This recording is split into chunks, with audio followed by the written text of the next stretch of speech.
Bonjour Sandrine, bonjour à tous. Un nouvel outil est né pour les amateurs de randonnée. Il s'appelle circuitdefrance.com et il est originaire de Berlaymont. Les amateurs de randonnée, pédestres ou autres disposent désormais d'un nouvel outil. Le site www.circuitdefrance.com leur offre désormais des centaines de possibilités. Mais qu'y a-t-il exactement sur ce site créé par deux frères de Berlaymont et un de leurs amis de Fontaine-aux-Bois?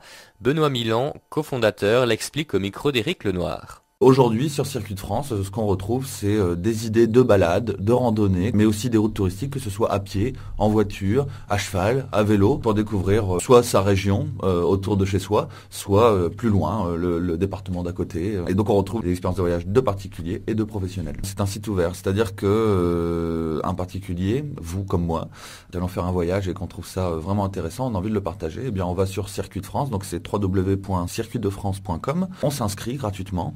Et on peut créer son circuit en quelques clics. Donc on peut créer des circuits rapidement avec une petite description, une photo, et on trace son circuit sur la carte. Mais on peut aussi aller plus loin et donc sur son circuit, sur son tracé, on va rajouter des étapes avec des photos, des vidéos, des fichiers audio qui pourront faire des audioguides.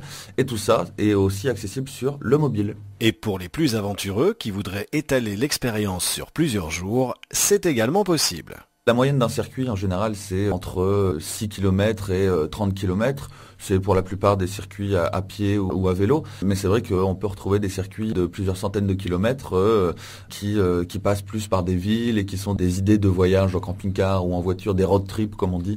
Nous, on est en collaboration avec les acteurs du tourisme qui ont des bases de données, alors au niveau régional, au niveau départemental.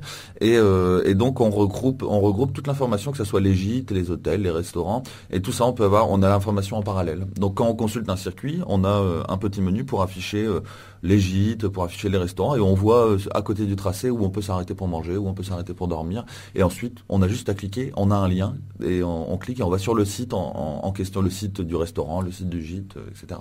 Et les internautes vont pouvoir également laisser leurs impressions, leurs conseils et leurs critiques sur les hébergements et les restaurants, faisant de ce site un outil précieux et complet pour les randonneurs. Pour rappel, www.circuitdefrance.com.